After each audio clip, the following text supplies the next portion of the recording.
editor of the Arden is not reading the play. Oh, okay, yeah, that's all right. Oh, I never thought about that. Maybe I'm crazy. Maybe you're crazy. Maybe we're crazy.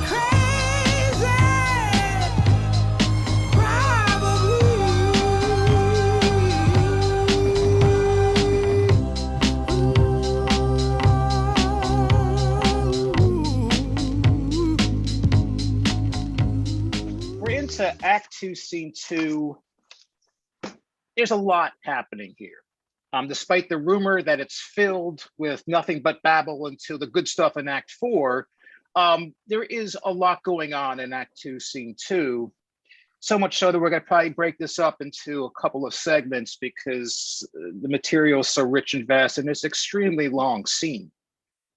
Yeah, it really is. And it it is. It's as Granville Barker says in his book Prefaces to Shakespeare. I think he says, so Act 2, Scene 2 is the longest scene in the play and advances the plot, not a jot. So, but yeah, and it's true, it does not, but it does so many other things when it comes to character. Also, from after the Reynaldo scene, all the way to the Rogan peasant slave soliloquy, the main plot is figuring out why Hamlet is behaving the way he is. That's the main plot of that of basically Act 2, Scene 2. The main plot of the whole thing is, why is Hamlet acting that way? So it's not really even the ghost and all that stuff at all. That's been kind of put on hold for a bit. Really interesting. So then the rumor is correct. It is all filler. It's all filler, but it's pretty good filler. Yeah. Yeah. Some would argue the best filler in existence. Yes. I think it's so dense. So we're going to break it up into 3 episodes, which I think is right. What would be wrong? Let me find where we're at. I think it would be wrong to try to fit it all in. I'd be exhausted. In 30 minutes. Yes, in 30, and go. Okay. So also, I'd like to point out that I'm thinking this through before I say, yeah. So Act 2, we talked about in the last episode that there is like a 3-month jump, perhaps, if according to what Ophelia says later.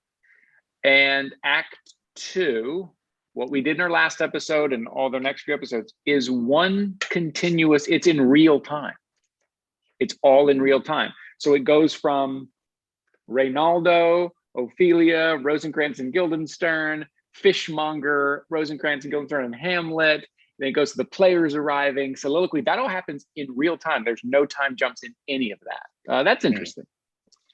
Yeah. And, what could be considered a multiple scenes.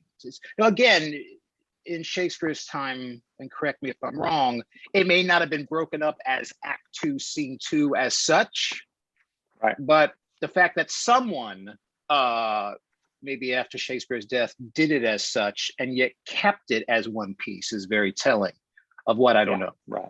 Right. Yes. I think you're right. I mean, nowadays with a modern, right? If this play was written today, every time new people enter and exit, it would be a new scene. But I like the fact that it's kept as one.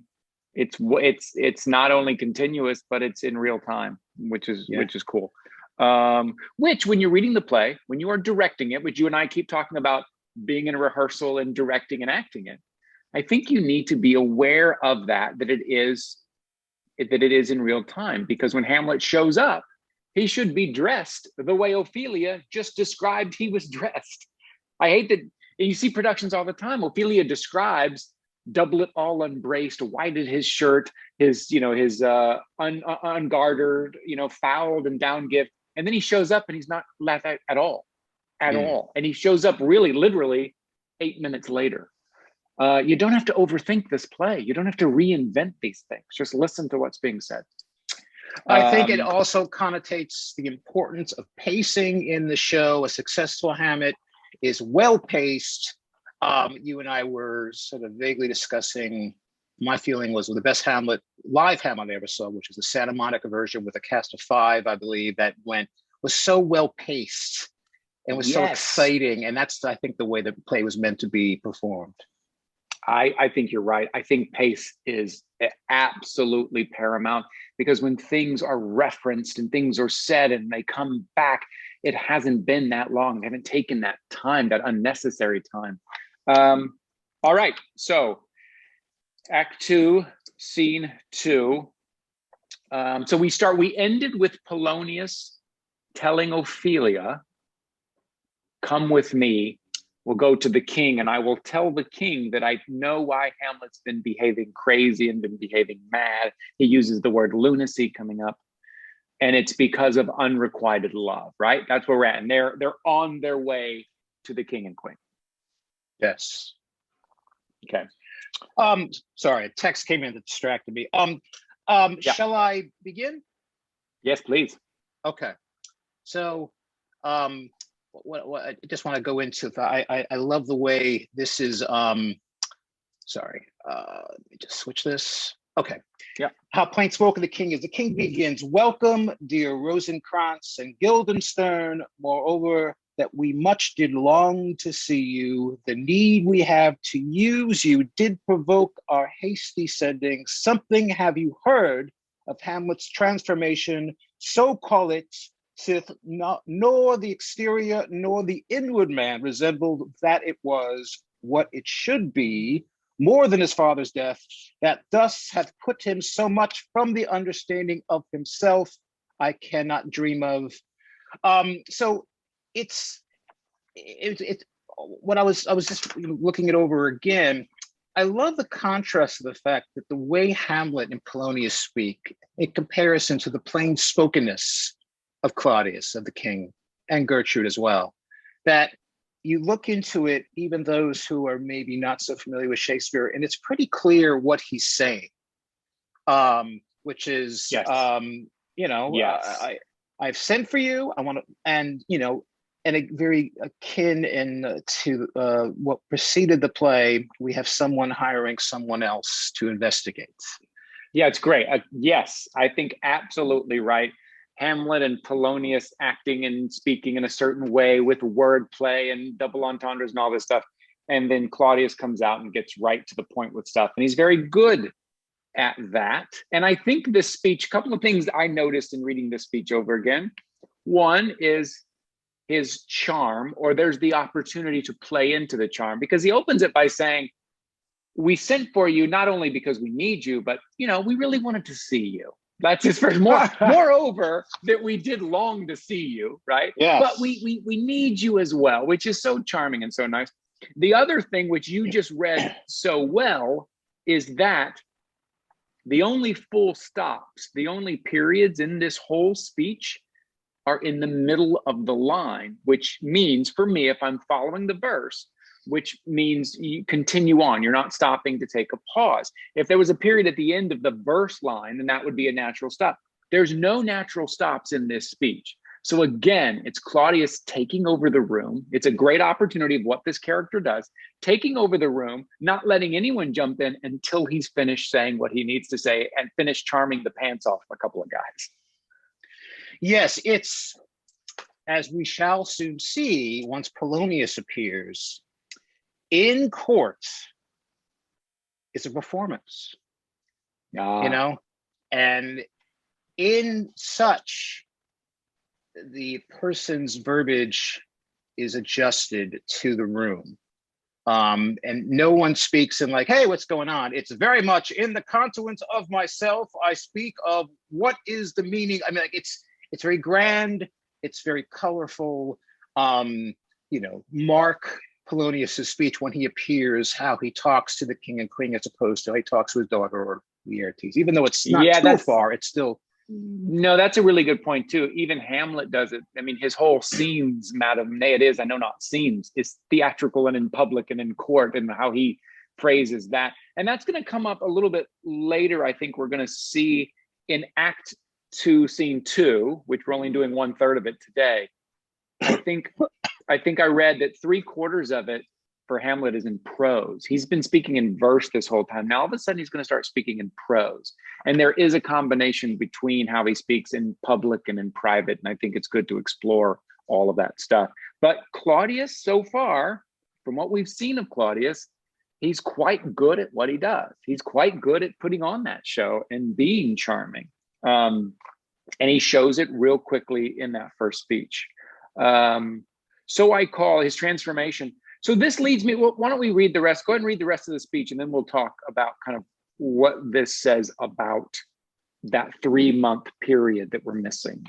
Okay, so much from the understanding of himself I cannot dream of. I entreat you both, that being of so young days brought up with him, and so neighbor to his youth and behavior, that you vouchsafe your rest here in our court some little time, so by your companies to draw him on to pleasures and to gather so much as from occasion you may glean, whether aught to us unknown afflicts him thus, that open lies within our remedy. Again, plain spoken.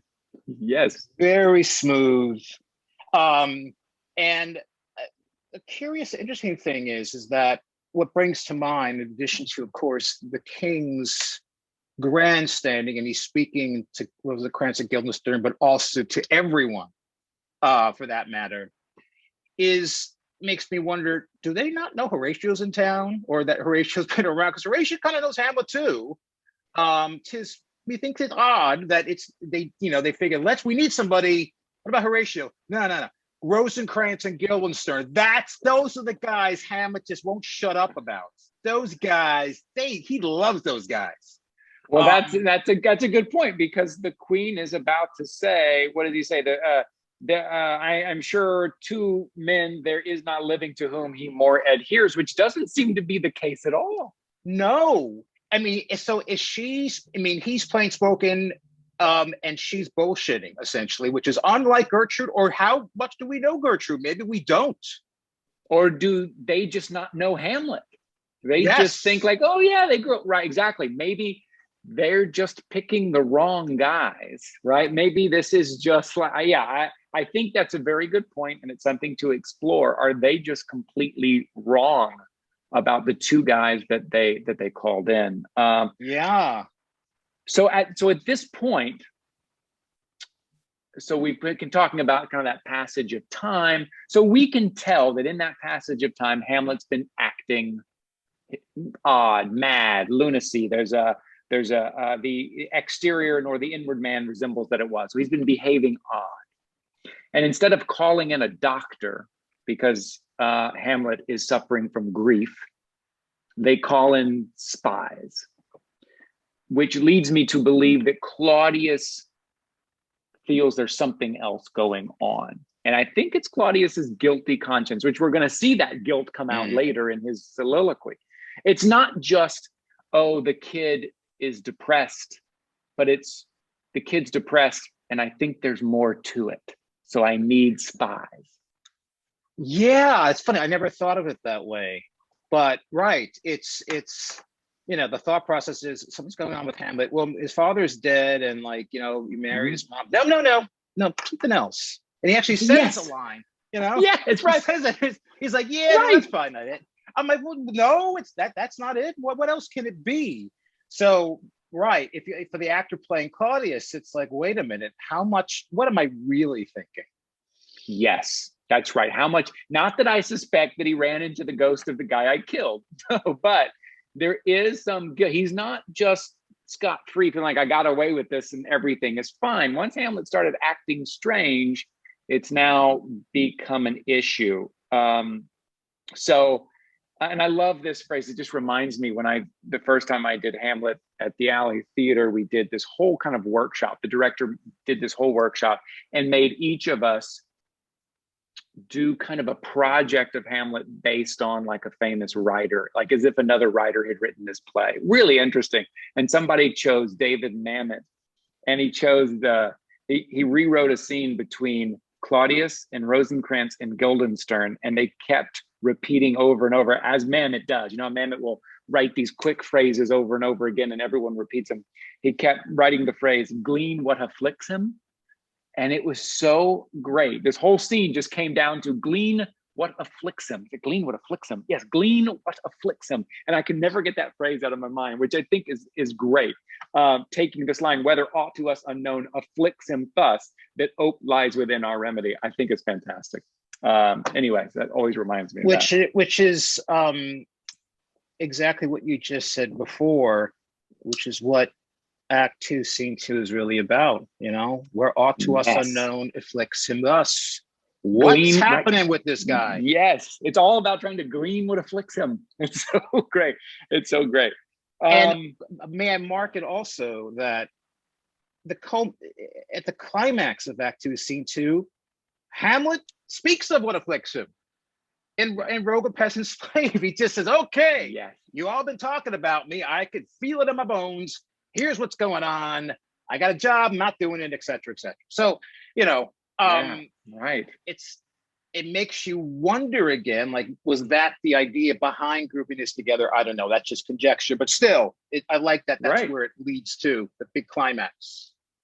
Yeah, I think you're right. So Claudius, as good as he is as a king, seems to be suspecting something and feeling maybe guilty or worried, or he just wants to know. He keeps his enemies close. He wants to know. So then the queen jumps in. So he says all this. So he says, Rosencrantz and Guildenstern, since you grew up with him, you're very close to him, come and, have some fun with him and find out what's going on. Hang out with us, right? Stay here for a while, be friends with Hamlet, cheer him up, and also glean what afflicts him, find out what's going on. And the queen, although the king doesn't speak of any reward at all, like how much he'll get paid for whatever. It's just like, hey, just come and hang out with him. But the queen adds that low. So she says, good gentleman, he hath much talked of you.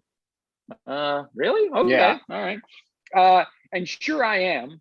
2 men there is not living to whom he more adheres. I don't know, Mom. I think maybe you got that wrong. If it will please you to show us so much gentry and goodwill as to expend your time with us a while, for the supply and profit of our hope, your visitation shall receive such thanks as fits a king's remembrance. So it seems like there is a purse involved here.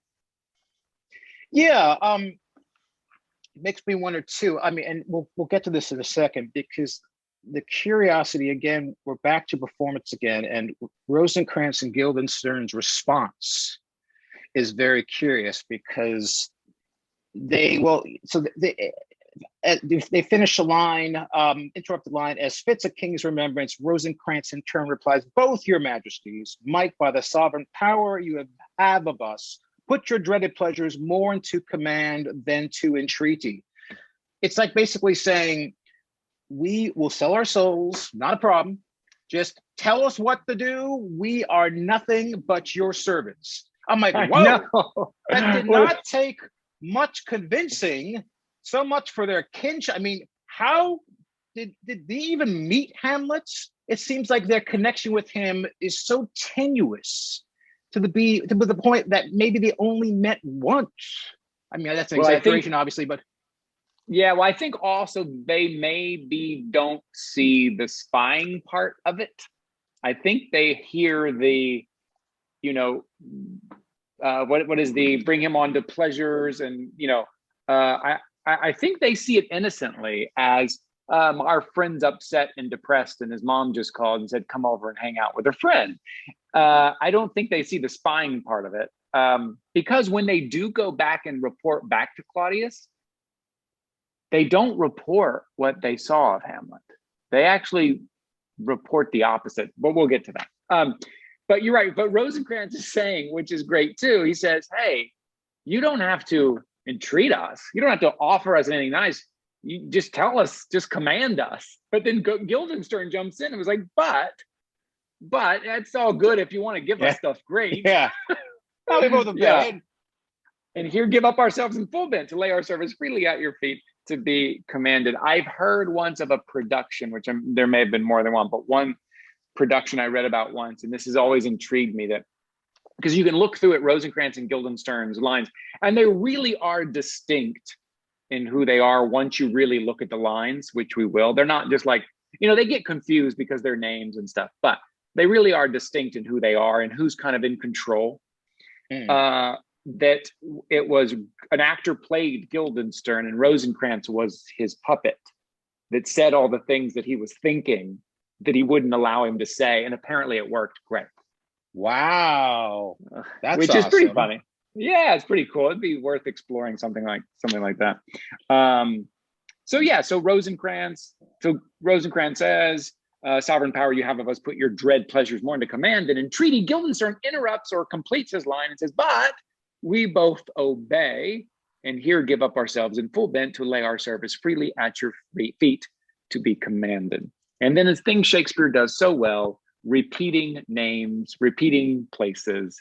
We've already heard Rosencrantz and Guildenstern once. We're about to hear it 2 more times back to back just to make sure we know who these guys are, which is pretty great. By the way, sidebar notes. Yeah. William Shakespeare never met a Jewish man in his life. He, Jews were banned in England in the 16th, 17th century. He wrote The Merchant of Venice, which is sort of mocking Jews as moneylenders because, again, he only knew. Rosencrantz and Guildenstern are pointedly Jewish names, which I've never noticed until literally this second. Which makes me wonder, again, not to hey, Shakespeare is anti-Semitic, not to put on that front, but it's something to be noted that these are kind of the bumbling fools of the play, and they just happen to have distinctly Jewish names. Interesting. Right. I mean, listen, it gets into that whole conversation about Othello as well. Like, is that about race? And people say, well, he describes early on that the Moors are all 1, 2, and 3. They have rage, they have jealousy, all this stuff. And then he spends the next 3 hours proving his point. So yeah, I mean, maybe so. That's a good point. I never thought about that. I never thought of it until now. I'm like, wait a minute, Rosencrantz, that's a Jewish name. Guildenstern, very Jewish. Anyway. Okay, great. So this little bit right here, people like to make a bit out of it, that the king got the names wrong and the queen is correcting him. Sure, it works. I love the fact that we don't know.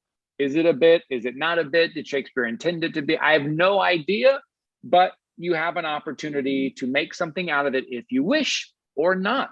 Maybe the king did get the names right and the queen is just, repeating in the different order. But I think it's fun. When you can find the humor, if something strikes you as funny or odd in this play, I would lean into it. And this is one of those moments. So thanks, Absolutely. Rosencrantz and gentle Guildenstern. Thanks, Guildenstern and gentle Rosencrantz. Great. And I beseech you instantly to visit my too much changed son. Go, some of you, and bring these gentlemen where Hamlet is. She says instantly, but there's going to be a scene with Polonius and the king and queen. Then there's going to be a scene with Polonius and Hamlet before Rosencrantz and Guildenstern show up. So apparently, whoever was leading them to Hamlet had no idea where Hamlet was. I also love that she says, "Go, some of you." What does that mean? I mean, of course, we know what it means, but it's an odd turn of phrase. Go, some of you. And like, where some people are like, I would play like, it's gonna be me. Am I part of that? Some of you. There's four like attendants there, and no one knows which one she's talking about. Yes, right. I've never seen that played out, but that is a curious turn of phrase there. Yes, some of you. Yes, go, some of you. Like, Yes. Guildenstern responds, "Heavens make our presence and our practices pleasant and helpful to him." Again, more performance, more grandstanding. Amen. These are loud proclamations in court, and then we've got this. Now, do you have the stage direction? Sorry, I have the stage direction here, at least in the Arden. Exit Rosencrantz and Guildenstern, and then the editor has put in brackets, and an attendant. But if she just said some of you, why would the editor add an attendant, like one attendant? She obviously said some of you. Yeah, mine says some attendants. See, even better. So the editor of the Arden is not reading the play. Stuff like that drives me nuts. Okay. Isn't it in the preface? P.S. I have not actually read the play, but thank you for purchasing your copy. Love the Arden people. Right. Yes. Right. Okay. And then Polonius enters, and it's always good, of course, as directing and acting it, where you're coming from, right? Polonius is coming straight from hearing about Hamlet coming into Ophelia's closet and acting crazy, and I've been so affrighted. So he's coming straight from there. Now there is the argument of, is Ophelia with him or not? It just says in all the copies, it just says, or the copies I've read, enter Polonius. It doesn't say enter Polonius and Ophelia. Somewhere along the way, he picked up a letter that wasn't addressed. So he lost Ophelia and picked up a letter. But it is a great, like, writer's kind of technique, or the way he replaces Ophelia with a letter. So to tell the story of Hamlet and Ophelia, he uses a letter rather than Ophelia herself. Why that? I don't know. I think in the Bad Quarto, and I will check this, I have a copy of the Bad Quarto, maybe it's in here. I think in the Bad Quarto, Ophelia is there. So, because I've read that people think it was a change. Shakespeare went back and changed it and took Ophelia out. So I don't know why Ophelia didn't make it after Polonius said 3 times, go with me to the king. I don't know why Ophelia is not there. A good point. I mean, obviously it makes more sense that she is there. And it also makes sense that that if she is there, still Polonius stays, because it is a Polonius, it is proper for Polonius to address the court as opposed to, a civilian like Ophelia, despite being Polonius's daughter. Sure. So Polonius, knowing that he has this pivotal information about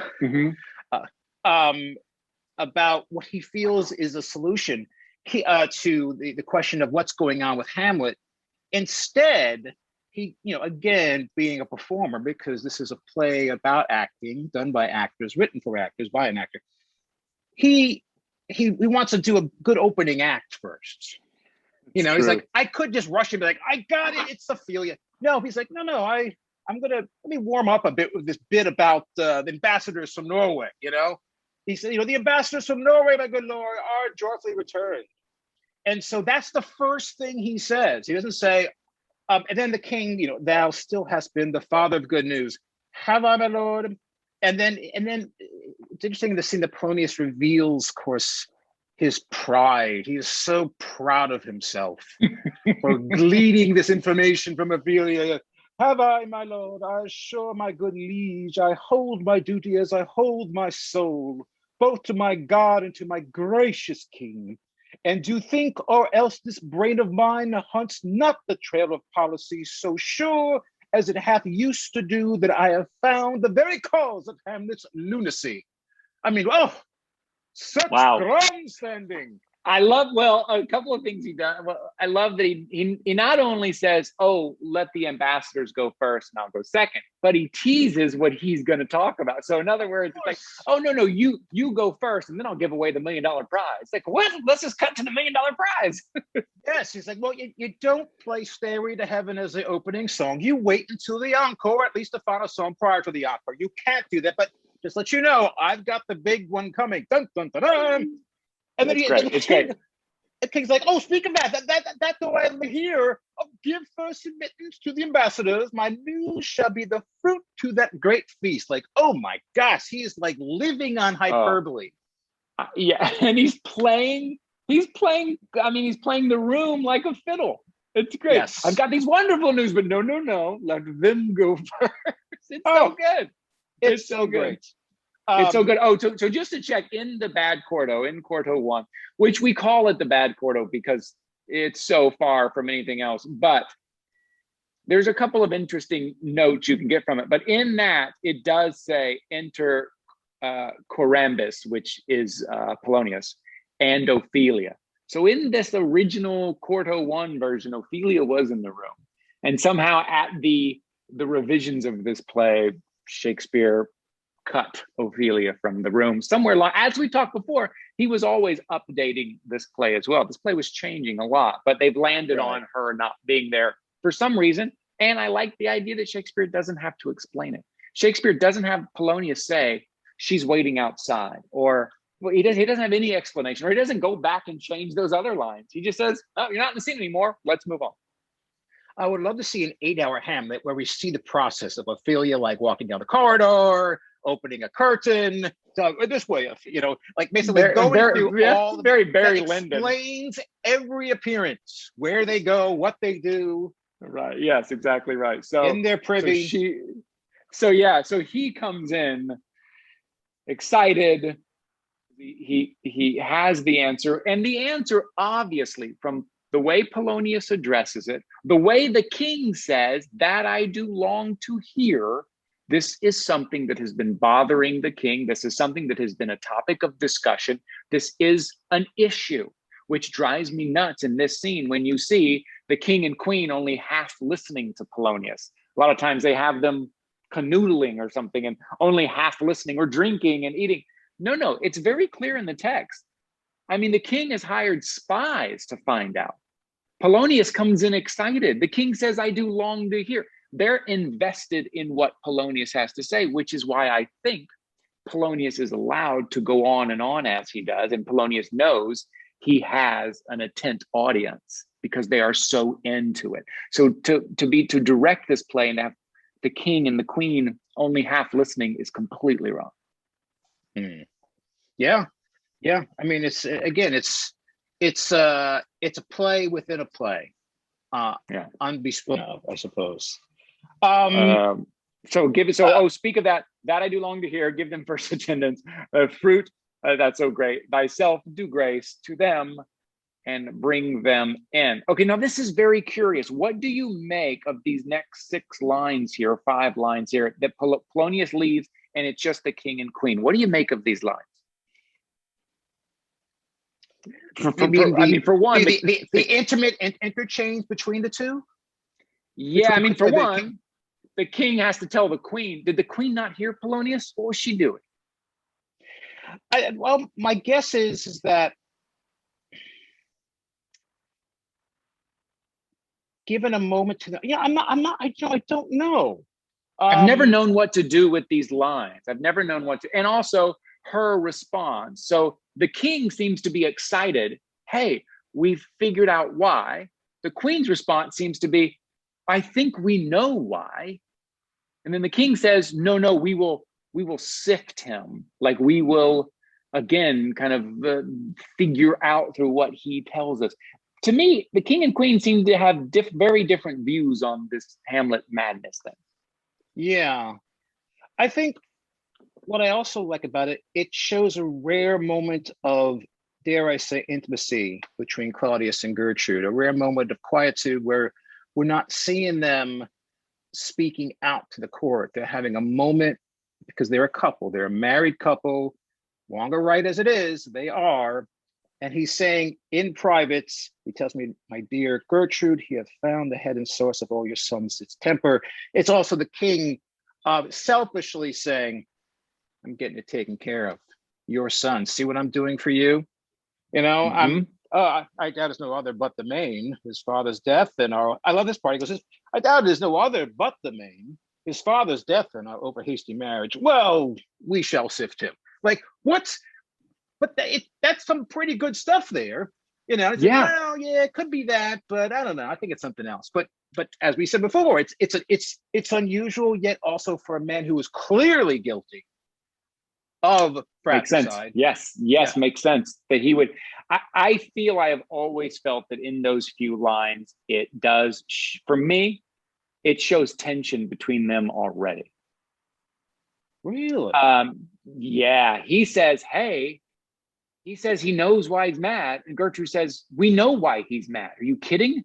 Like, he says, I doubt it's no other than the main. Like, we don't need Polonius to come in and tell us. It's because his father was killed or died instantly. We don't know that he was killed. His father died, and then we got married too quick. That's why. And then King comes back with, well, let's hear it now. I've always heard that as tension. I don't see the two of them. And after 3 months, if this has been going on for 3 months, I can imagine these conversations happening, so much so that they have to get to a point where they have to go hire spies to come in. So it's an issue. There's an issue going on. And I think it's the very first rift we see between these two. because the two of them treat Polonius very differently coming up in the scene. Well, yes. And as evident later in the text with when the players come in, it seems like there's no love lost between the Queen and Polonius. None at all. But it's funny, I never saw it that way, but I love that could be played that way. That, it could be the king is going out of his way and the queen is steadfast as, no, I get it. Daddy dead, what it we is. married the uncle. It's like, no, you're wrong. And I think it shows listen, one of the big questions in this play is, what does Gertrude know? Right? How much does Gertrude know? How guilty does she feel about it, about what's going on? And this shows that she has a conscience, that she says, my actions are partly the over hasty marriage. She knows that the marriage was quick, and partly is what's making him upset. So she does have a conscience. It's part of the play that often gets looked over, and I often forget myself that, right, how much does Gertrude know and how self-aware is she? And I think that's a great, important moment in terms of character dimension, that we see, oh yeah, she knows very well, maybe unconsciously, that she has done a little bit of wrong, maybe more than a little bit. I think so. I think so. Yeah, I think it's great. So it's really interesting. And we don't see the king and queen alone often at all. We see one quick little scene at the end of the closet scene. He comes in and says, what are these heavy sighs? Why are you crying? But by that point, they are, he's decided to send him to England and kill him. I mean, it's by that point there, but we don't get to see that. Okay, right. So that quick little exchange is interesting.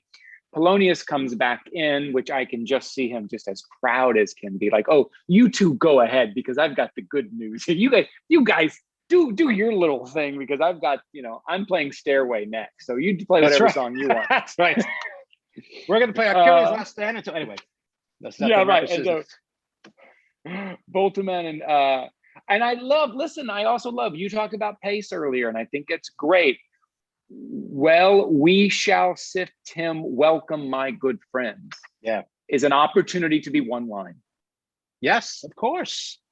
I love that. It's interesting how it's written too, because in the Folger, it's, well, we shall sift him, and then there's some stage direction, enter ambassadors, Voltimand and Cornelius with Polonius, and then it is written, and then you're still on that same line. So it easily could be misconstrued as being two separate lines, but I mean, as you can see, it's there, and then it's on the top of that page. But it also it shows the duality. Well, we shall sift him, and then the command performance again. Welcome, my good friends. Like, we're back on. Yes. Curtain time. Yes. Oh, I think that's great. That private to public. What a great opportunity in that one little shift to tell such a story. Yes, absolutely. And we're not making this up. We're just following the instructions, the clues that Shakespeare has left for us. We're not putting anything on top of it. No, it's it's in the text, the dialogue itself, not the stage direction. It is one line. Even though it's broken up, at least in my edition, on two different pages, it is one line. And so, that's the way Shakespeare wrote it. That is not only the meter, but it also is intentional in terms of two very separate beats. Yep, I think that's great. And then King says, and I've always wanted everyone to respond with Voltimand when he says, say Voltimand, everyone goes, Voltimand. I always wanted that joke to happen every time. Say Voltimand, Voltimand. What from our brother Norway? So this is great. I guess I never realized this until taking it this slow, but this is the third time we are hearing about Fortinbras in the play. The third time already. The first one was Horatio telling the guards, this is what's going on, which is why. The second one was the king sending Voltimand and Cornelius out on the mission to go get this information. And now they've come back. I don't want to say we're stopping the play each time, but there is a bit of a set piece each time so we can focus and talk about Fortinbras, which gives it importance. It gives it importance. And I guess I've never realized that until now. Yeah, I mean, in a number of productions, including my favorite, Olivier's a Hamlet. Fortinbras is either cut or diminished entirely. Every production I've ever done, cut. Yeah, Yep. they often cut it. And again, you can argue whether or not you do the 4 hour Hamlet, but it depends. But pacing is everything. It's I'm of the opinion that it's there for a reason, and it's not superfluous. You know, it's another fathers and sons story. It's another story involving an uncle, you know, who betrays the family, according, you know, and a nephew who defies the uncle in a way. You know, it's Yeah. There's a son avenging his father's death. yes, Yeah, and as Granville Barker says, in the middle of all of this inaction, outside there's constant action. yes, and I think even more so than the player King. You know, look whether or not he has tears in his eyes when he feigns emotion. You know, and Hamlet has a Roman peasant slave. You know, like how does this man have passion and I have none? He admit, I think it's, am I correct? It's later on in the play, Hamlet decries the fact that here Fortinbras has the fortitude to avenge his father's death. He has what Hamlet is lacking. He has That's exactly right. He does a whole speech how often occasions do inform against me while he's looking at Fortinbras's army. Yes, exactly right. It's, you know, he's reminded of his weakness, of his, you know, and I you know, again, I understand time and audience. I mean, look, I'm going to say it out there. If you trust the text, if you trust yourself as a director and understand that this text is meant to be performed at a brisk pace, but still bringing about utmost clarity, you could perform the full text. Yes, I said it. Sure. And sure. It will be powerful. It will be powerful. Because look, if you're going to perform, I mean, I know I'm getting grandstanding here for a second, but if you're going to perform Shakespeare and people are going to see it, they're already kind of like set up for, this is going to be some challenging material. We're not going to be watching, you know, Neil Simon. Right, Neil Simon, which is wonderful, but we're dealing with poetic dialogue that has double, triple, quadruple meanings. We're dealing with, you know, open subtext without subtext, characters speaking their mind. If they're already primed for that, and they're going to be sitting through 2.5 hours, what is another 90 minutes? If you perform it correctly and with the proper pace and with excitement. I know I'm alone in this. Every director will probably disagree with me, but that's, the more I go through this slowly, the more I feel that. Yeah, I agree too. Yeah, I really do. But it didn't dawn on me till you know, just looking at it now, that Act 2, Scene 2, we've heard about Fortinbras's story 3 times. Yeah, there's something to be said for that. Yeah. Absolutely. Yeah. Would you read Mr. Voltemann's little speech here? Sure. Most fair return of greetings and desires. Upon a first, he sent out to suppress his nephew's levies, which to him appeared to be a preparations against the Pollock, but better looked into, he truly found it was against your highness, whereat grieved that so his sickness, age, and impotence was forcefully borne in hand, sends our arrests on Fortinbras, which he, in brief, obeys, receives rebuke from Norway, and in fine, makes vow before his uncle nevermore to give the assay of arms against your majesty, whereon old Norway, overcome with joy, give him 70,000 crowns in annual fee, and his commission to employ those soldiers so levied as before against the Pollock, with an entreaty herein further shown. Gives a paper that it might please you to give quiet pass through your dominions for this enterprise on such regards of safety and allowance, and therein are set down. Very plain spoken, very clear. Yeah. Very clear. Problem. Wow, we had a big problem solved. You know. Yes. Done. Yeah, it seems, another thing I guess you could say, Claudius, it seems, I mean, it turns out Fortinbras does not obey his uncle, but at this point, it seems that Claudius, it seems that Claudius kind of took this issue and kind of wrapped it up. Claudius, pretty good, wrapped it up. It is interesting that's like, hey, this guy that was going to attack you, he's now going to attack someone else, but he wants to walk through your front yard to get there. he's a little bit like, well, okay, yeah, that's all right.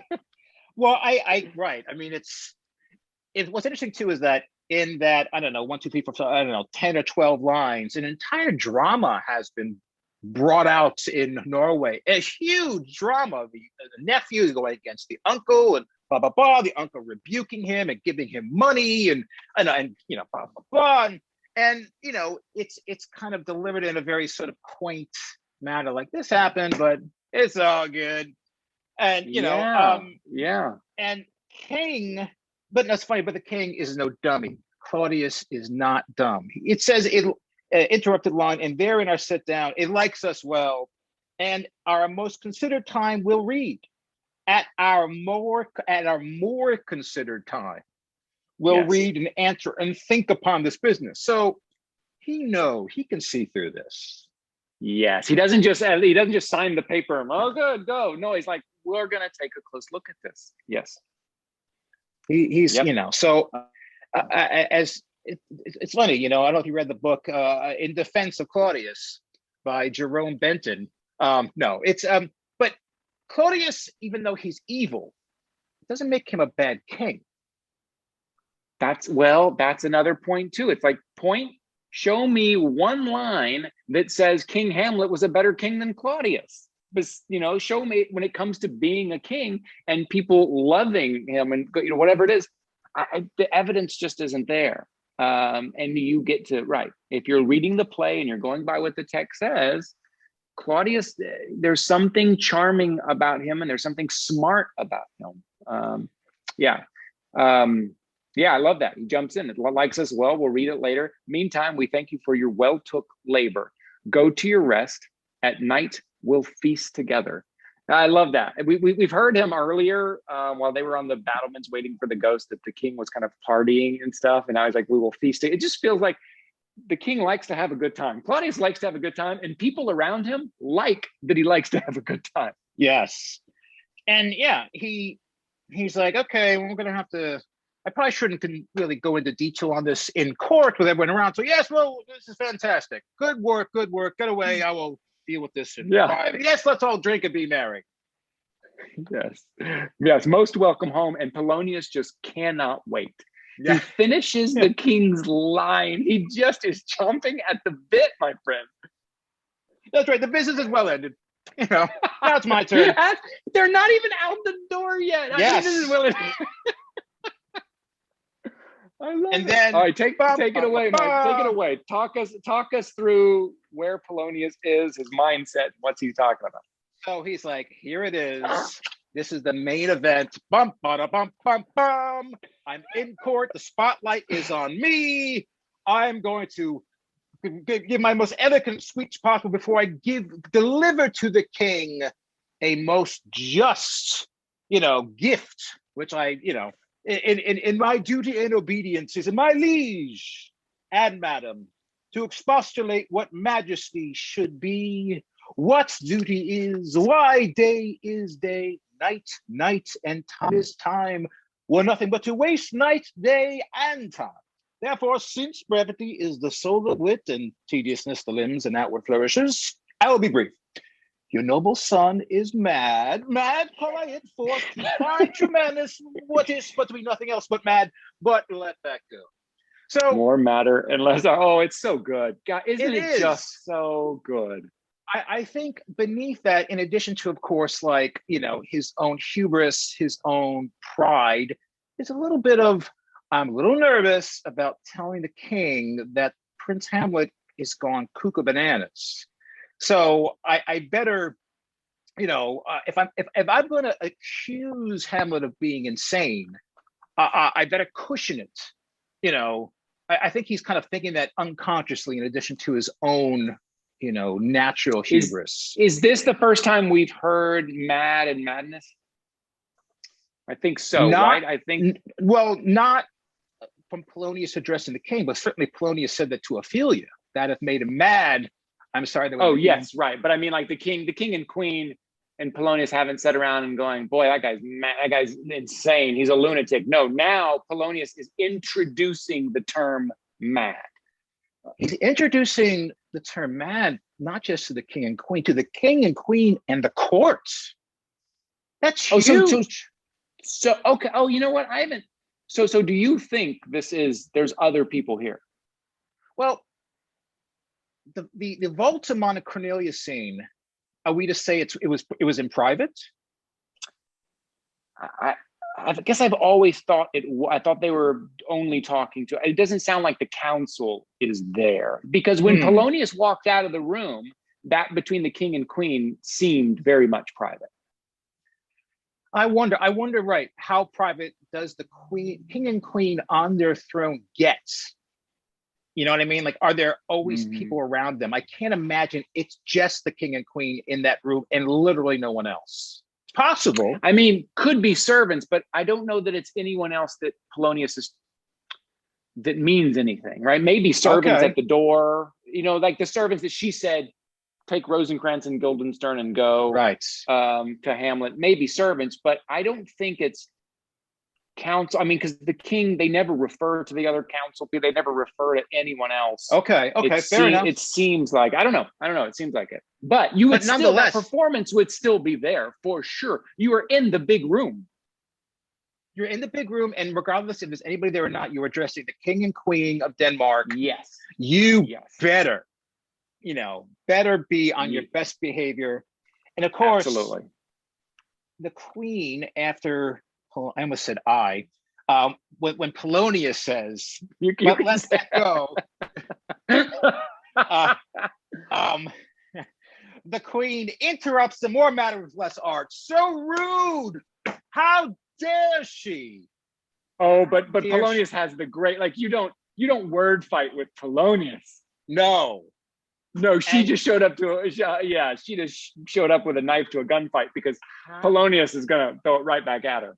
And he doesn't mind talking back to the queen, it seems. Which, again, there's a line later in the scene that further reinforces Polonius's hatred of the mobled queen is good. Yes. Yeah, that's good. Oh, I never thought about that. He's connecting that to Gertrude. Oh, that's brilliant. I've never thought about that. Really? Okay. No. Madam, I swear I use no art at all. That he's mad, 'tis true, 'tis pity, and pity 'tis true. A foolish figure, but farewell it, for I will use no art. Mad, let us grant him then, and now remains that we find out the cause of this effect, or rather say the cause of this defect, for this effect effective comes by cause, thus it remains, and the remainder thus. Prepend, I have a daughter, while she is mine, who in her duty and obedience mock have given me this. This it could be another case, by the way, of Polonius looking at him saying, are you paying attention? Yeah, yes. Absolutely. Have given me this, now gather and surmise, takes out the paper, which of course, Ophelia, as you mentioned before, should be there, otherwise. Maybe, I mean, I don't know. I tend to kind of go with the clues, and the clues here are that she's not there, but he did say, come with me. What about adding, and this may be a little bit of playwriting, but I could see you pulling something like this off. Polonius thought she was there. So he says, prepend, I have a daughter, turns, she's not there, turns back and goes, have while she is mine. Yes. I don't know where she went. Yeah, that works. I love that too. Oh, yeah. I don't know. But Paul, in a rehearsal, we would try it with her standing there and with her not. We would work this out. Absolutely. Right. And okay, so keep going, because I do want you to address in a second where you think this letter came from. I think it must have been before Polonius told Ophelia, don't take any words from him. Yeah, okay. Now gather and surmise, to the celestial and my soul's idol, the most beautified Ophelia. That's an ill phrase, a vile phrase. Beautified is a vile phrase, but you shall hear thus. In her excellent white bosom, these, etc. are. So far, So great. So okay, if we can go back a little bit, because I just want to pick your brain about Polonius a little bit. So she says more matter with less art, and he's right on top of it. Madam, I swear I use no art at all. Fantastic. That he is mad, 'tis true, 'tis true, 'tis pity, and pity 'tis true, a foolish figure. So is that him? That's just how his mind works, and he can't help but say kind of what is coming to mind. When he does this wordplay, the effect, the cause of this defect, for this effect, effective comes by cause. Is he showing off? Is he treading water? Is he, what is it in him that causes him to say things like this? It's the combination of a brilliant mind and brilliant hubris mixed with a self-consciousness that gets in his way, like a brilliant self-consciousness. Because like he'll be caught up in his own hubris, you know, 'tis true, 'tis pity, and pity 'tis true. Foolish figure, but I mean, like he steps outside of himself, realizes in his own hubris, like, oh, what am I saying? Oh, I have to be sensitive to the fact that, you know, Hamlet is going mad. So I gotta like address the curiosity of that phrase, but also the fact that it's very sad. I have to be sympathetic. I have to display some, you know, so his mind is like crashing thoughts together. Yes. And at the same time, holding it together to perform in front of the king and queen. So it's very much a performance. And since we are talking about characters who have no subtext, right? Hamlet does the same thing. Talk about mind crashing against itself, right? Yes. Saying things and then contradicting himself a line later, and then commenting on the fact that he just had to contradict himself. I mean, it's fantastic. And I love that, again, you're fighting with a wordsmith. She says, more matter, less art. I use no art at all. And then 1, 2, 3, 4 lines later, he comes back to, for I will use no art. Like he took that piece of nugget and he's like, I'm gonna drive this. I'll pick up where you left off. I'll see your art and I will raise you a couple of tis pitties. That's right. That's right. How dare you call me out on my own big speech? I will continue to speak to make sure it's not as long, but still use less art. And it's like, how dare you accuse me of being Polonius? I will double Polonius you. So what do you think of that? That's right. So great. So he does that great wordplay, that great setup. Perpend, I have a daughter, she is mine, who in her duty and obedience, Mark, have given me this. What is your take? Because I've seen this played. I'm wondering if I've even encouraged people to play this. I'm not sure what we did, but when the first time I did it and John Tyson was playing Polonius, I remember him reading it as if that's the one thing he didn't prepare. He didn't read the letter ahead of time.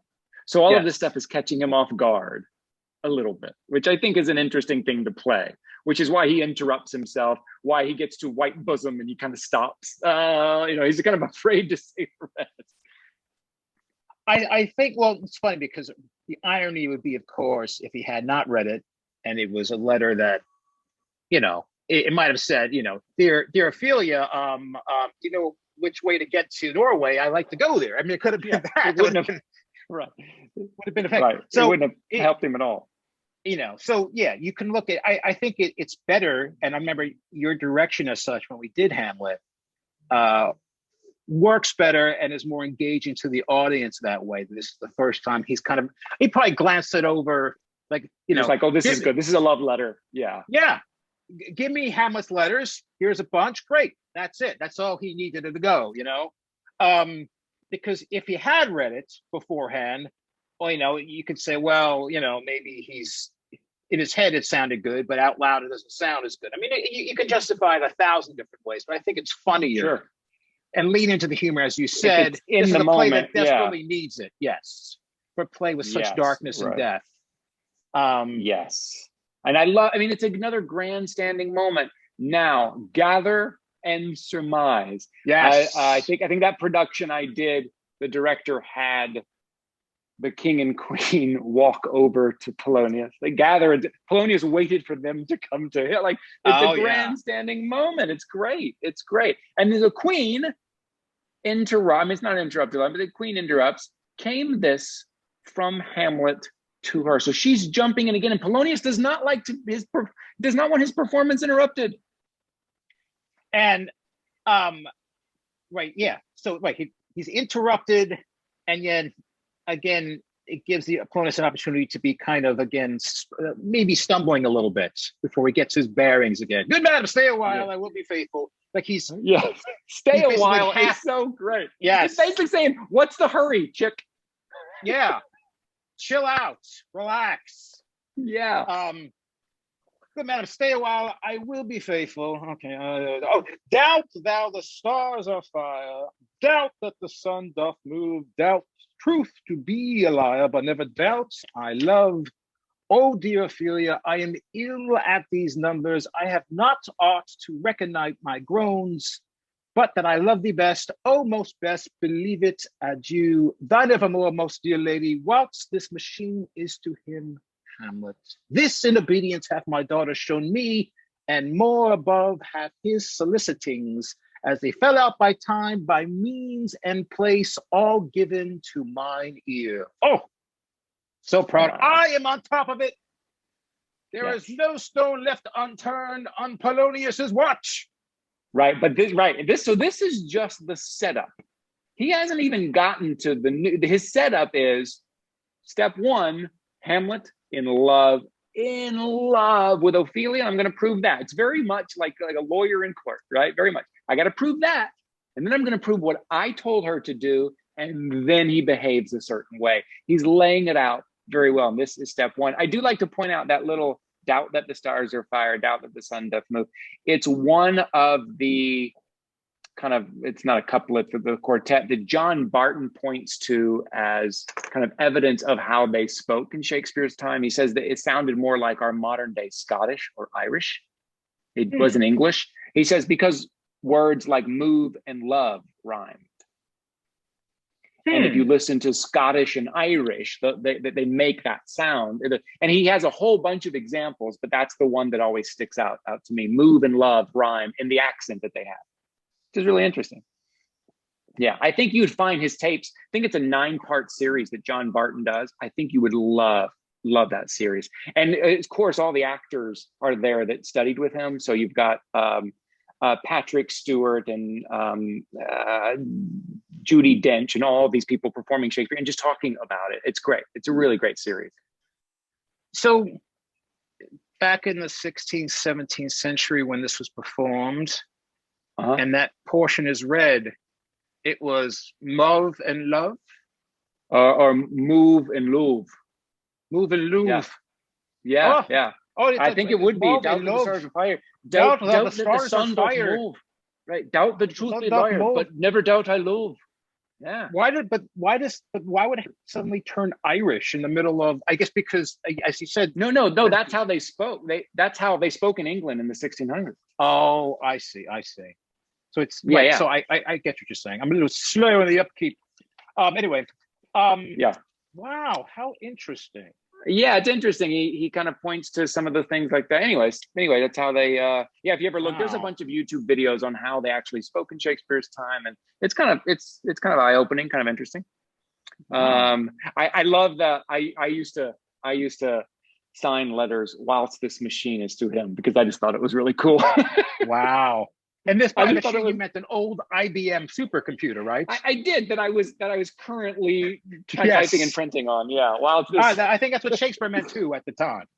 I think so. So this in obedience hath my daughter shown me, which I'm guessing was just now, right? Because when would she have shown this to him? She wouldn't have shown it before the my necessaries are embarked scene, because Polonius had to ask her about it. She doesn't sound like she showed it to him after that, because he said, don't talk to Hamlet, don't receive any gifts from Hamlet anymore, done. Then I don't see them going, well, let me show you some letters. I think there was a period between I am so affrighted and right now that he said, give me one of those love letters that he Yeah. gave you. Right. Okay. I think you're right. I think you're right. Yeah. Which kind of supports our fact that he hadn't really read it over closely. He just says, I'm going to the king and queen. Give me one of those love letters. I'll need that as evidence in court. He grabbed it, looked at it. Yes, love letter, gets there and goes, white bosom, and it shocks him a little bit. That makes sense? Yes, that tracks. Okay. And more above his soliciting given to my... Okay, great. So he's setting up number one, right? 1 out of 3, let's say, and the king jumps in. But how hath she received? So the king's jumping ahead a bit because it's really the next point he's going to make. And Polonius slows the whole thing down. And basically, Polonius steps aside and it's just his ego talking. Nothing else, just his ego. And this is a line that sometimes is cut, this part, but he, what do you, I mean, it's such, oh my God, it's like, he really is milking this into the 9th degree. What do you think of me? Like, wait a minute. It's not about you, Polonius. What is wrong with you? He's so good. As of a man, faithful and honorable. Again, as an actor, as a director, this is a great time in rehearsal to say, take these 2 actors and these 3 actors, sit them down and say, what was the history of these people, right? If the other king just died 3 months ago, how well do Claudius and Polonius and Gertrude know each other? What's the history? And you dive into all of that. I'm not going to try to answer that right now because it depends on the actors who are playing it, but this is a good time in those rehearsals to discuss that. Absolutely. It's also a surprising turn because despite Polonius's grandstanding and verbose manner, it's the first time he's sort of saying, me, what do you think of me? This is not just about you, king and queen. It's about me. What do you think of me? I would, and the king says, as of a man faithful and honorable, I would fain prove so. But what might you think when I had seen this hot love on the wing, as I perceived it? I must tell you that, what my daughter told me. And what might you, oh my dear majesty, your queen here, think if I had played the desk or table book, or given my heart a winking, mute and dumb, or looked upon this love with idle sight? What might you think? No. I went round to work and to my young mistress, thus I did bespeak, Lord Hamlet is a prince out of thy star, this must not be. And then I prescripts gave her that she should lock herself from his resort, admit no messengers, receive no tokens, which done, she took the fruits of my advice, and he repelled, the short tale to make, fell into a sadness, then into a fast, thence to a watch, thence into a weakness, thence to a likeness, and by this declension into the madness wherein now he raves, and all we mourn for. What a show! My goodness. My friend, I mean, it's fantastic. It's great. You do rightly so point out that he's turning it back on him. What do you think of me? But at the same time, in all the productions I've seen, and you and I doing this together, you can't help but you can't help but like the guy. Like there's something charming and interesting and slightly the underdog having his moment. Like there's all these great things. This scene after the ambassadors leave to the end is 85 lines, and I think the king and queen have 8 of them. It's Polonius's moment, and I always find myself rooting for him. I'll say that. And right, and I as well. And I think one thing that we take for granted is that one of the reasons why this speech is effective is because Polonius is not. Like Shakespeare easily could have written some nobody say this speech. Someone who just happened to be there in the room, who we've never seen before. Enter Jimmy, the speaker guy. Great character, by the way. Great character. Yes. And he would have given this speech, and we thought, oh, okay. But because we know by now who Polonius is. He's a father to 2 children. He has a history. He likes to, instigate. He likes to use his daughter as a spy. We know him. And so it adds so much more to what he's saying by the audience's knowledge of him, but our history with Mhm. him. So Yeah. when he says these lines, we're like, I get it. And it doesn't, and it makes him makes this speech more palatable, I think. Yes, I absolutely. I think you're exactly right. Once we've kind of learned, and he sets up with the "tis pity, pity tis true, effect is defect, effective." He sets all that up to this beautiful wordplay down to the declension, which I love: sadness into a fast, into a watch, into a weakness, into a lightness, into the declension of the madness. By that point, you're on board with this guy. Like, you're on board to watch his mind work, and like a lawyer in court pleading that, those points. He lays it out so well with such interesting ear-catching phrases that I can't help but root for this guy. And I love this scene. Also, one thing that I'm just realizing about Hamlet, this is a play that has 100 plays inside of it, 100 stories that are a theater tells a story that we don't see. Hamlet comes in, his hair's a mess, he has no hats. This is that story. And then Baltimore comes in. This is what happened in Norway. Here's that story. Polonius says, hey, King, I've got a story for you. These are storytellers. Oh, that's Hamlet good. is a play with story. And then, of course, the play within the play. There's a lot of plays within this play. Wow, you're right. The whole Pyrrhus speech, the whole Sable Darn, Yes. the whole Another story. It's incredible. It's the greatest stories ever written. One of the greatest that contains 100 mini stories. Boy, that's a really good point. I never occurred to me until now, but that's what that speech is. Man, that's so good. And it's what you said earlier too, is a play about people acting, sometimes literally referring to the actors as acting and how we should act and who we are pretending to be now.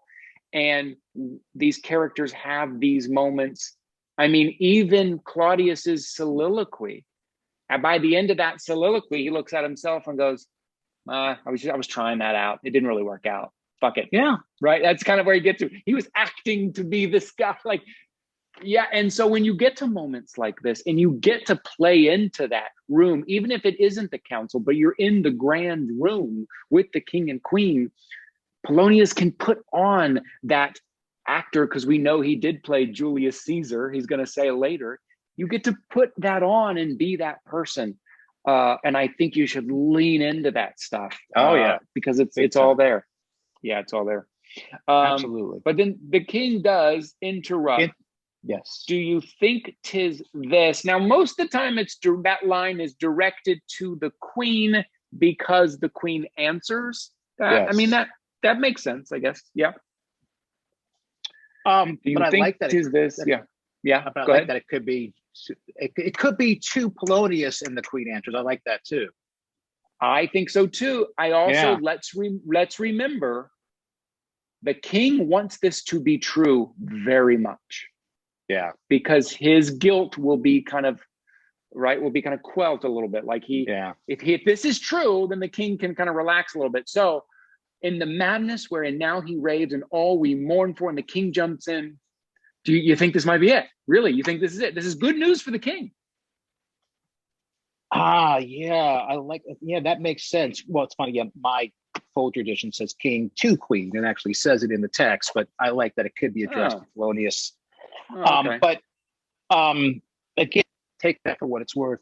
But you're right, it's a good point. It is an interrupted line. Again, another theme of the play is the urgency of the text. And that goes with pacing, is how it should be played. And all we mourn for, there's no pause, there's no curtain coming down while they set a new scene. And all we mourn for, do you think 'tis this? Yes. And I think if in rehearsal you just say, hey, don't put anything on top of it. I just want you to say that without a pause in between, to see how that makes you feel. And I think the way to make the actor feel is, I seem to be very excited about this, and figure that out. Yeah. And then she says, it may be very like. So she's still a little like, perhaps maybe, right? Maybe. Polonius jumps out. I love this too. Oh, you're not convinced yet. Until Polonius goes on. If there been such a time, I would fain know that I have possibly said, "'Tis so," when it proved otherwise. Oh, the ego and interrupted line. Not that I know. I know. Mm-hmm. This is talking about extremities. Take this from this, if this be otherwise. If circumstances lead me, I will find where truth is hid, though it were hid indeed within the center. Wow, he's putting his life on the line. Life. Yep. Like he is putting all his chips on 24 or whatever it is. He is putting it all on there. Why? I don't know. I guess because why the hell not? Yeah, I think so. And also maybe I'm just a fan of Polonius, but I think it kind of tracks. It just happened. Yes, we know he's depressed about his father. Yes, we know that. And there's grief, but he's been acting weird. It's not just depression. It's odd behavior and very sad behavior. So it just happened to be at the exact time that Polonius told Ophelia, don't accept his letters. And now he's put these pieces together. So I think it makes sense. It's a better excuse, a better reason than any other so far. I think yeah. And again, you're right, and it also just increases the urgency. He's basically, again, chop off my head if I'm wrong. That's how. That's a lot. That's a lot. He doesn't often say that. It's so good. And again, emphasizing the pace. This is followed by another interrupted line where truth is hid, though it were hid indeed within the center. How may we try it further? The king's like, let's do something. Great. Let's solve this. Yes, I think you're right, because otherwise that would be the end of the line. The king would think about it for a moment and then go, all right, how can we test this? That's not what happens. That's not what's written. Yeah. Pacing, Right. It's all there within a text. Sometimes he walks 4 hours together here in the lobby. Another interrupted line. The queen, of course, can't wait to cut to the quick on this one. That's right. That's what that is. She's like, don't get into we know you're going to talk about. Well, I love so Polonius laid everything out, but not only that, but when questioned, well, how can you prove this, or how can we try it further? He's ready with that too.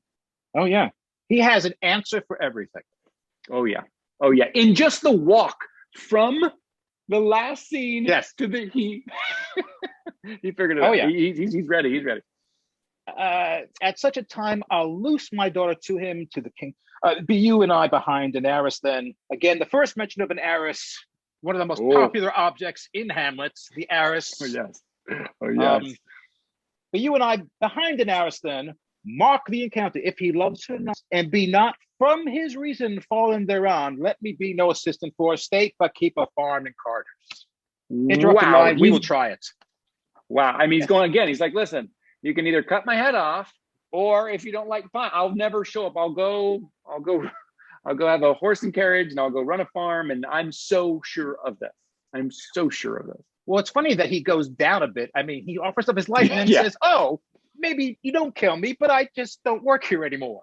It's like, well, that's kind of a lesser. You're offering up less now. I thought the life thing was pretty, so it's an odd, strange turn right there. So this whole spying thing is great, because we open this scene with the king hiring people to kind of spy a little bit. Polonius goes, hey, how about you and I spy? And the king finishes the line with, great, let's do it. Yes. Yeah. It's the way things get done. We had, Polonius and, drawing a blank here, Ronaldo be a spy for my son. Yes. There's a lot of spying going on. Yes, that's right. Okay, so Ty, tell us what the queen responds to in the we will try it. The queen says, but look where sadly the poor wretch comes reading. So now he's entered in somewhere in the area which Polonius just referred to. He can walk 4 hours around here reading, which is very interesting. and now he's a poor wretch. The queen seems to, and I'm probably reading into this, but the queen seems to have some sympathy for her son, saying that, her father's death and or hasty marriage, the poor wretch comes reading. She seems to have sympathy for him. And then Polonius, I love that Polonius, he's just in charge now. Oh yeah, this is him. This is what he lives for. Yeah. Away, true. I'm in control. Away, I do beseech you, both away. I'll board him presently. Oh, give me leave. How does my good Lord Hamlet? Another turn. So good. Now I do think, now we will end up stopping there because we're going to do Fishmonger in the next episode. But I do that I think it was Granville Barker that I was reading that said Polonius is as interested in the is just as excited by the information he's going to get as the means of getting it. So yes, he's excited by knowing if he's right, but he's also excited about the plan and the spying. He's into all of that. It gives him great purpose to serve his king, to get information, but also, yes, it's the process. He lives for that. This is his bread and butter. This is what he does best. God knows what he did for the previous King Hamlet. Right. And that brings up all these questions of, what did he do? How close has he been with Claudius? They seem to be, I don't know. I guess maybe in the last 3 months, they've become close, whatever it is. But Claudius has always been around. They've always known each other. But he's proud of what he does. He likes what he does. He likes the adventure of it. And he loves the fact that the king is going to hide with him behind the arras. Like, watch, this is what I do. This is what this will work. Yeah, it's great. Yes. I did have a thought just now, and we will look at this in the next episode. But the one thing that I used to always take from the bad quarto was kind of the order of scenes. The order of scenes is different. And there were some things that I kind of liked about it. But if Ophelia is there right now, then why don't they just go into the nunnery scene, right? Why does he not loose his daughter to her right now? Maybe that's why Ophelia is not there. I don't know. Oh, it's a good point. I'm not sure how I'm sure I've justified that somehow in the past, but it makes more sense that if Hamlet arrives before people are ready, that he just goes and talks to him himself and does the fishmonger scene instead of, if Ophelia was there, he'd say, here, which I've done it that way.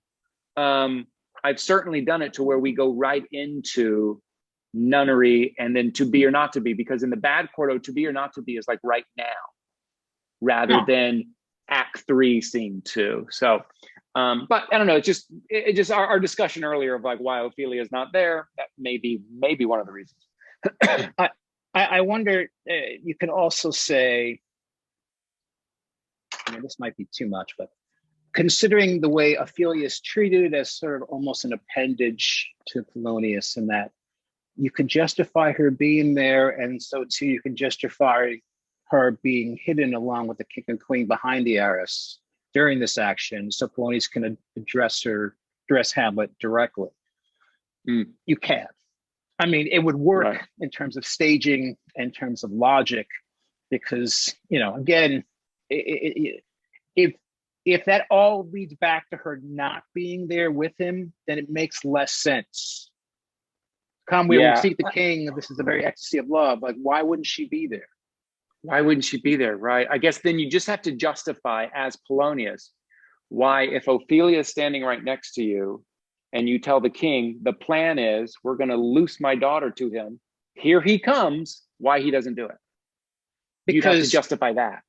But we can. Just as Hamlet often changes his mind in a second, so does Polonius. He's like, I'm going to loose my daughter to him. Oh, here's Hamlet. I'll talk to him. That makes sense because that's the way his mind works. Okay.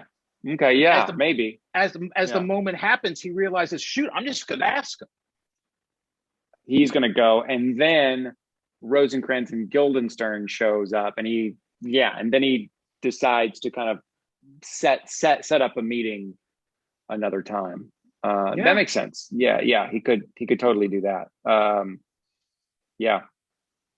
So yeah, Yeah. it just, you can, if need be, because and for me, I like the idea of that in terms of the way Polonius' minds work. It doesn't always make sense, because just like it doesn't make sense where he's like, come on, go, we'll see the king. It's the very ecstasy of love. And what does he do? He arrives in the court, and first he talks about Norway.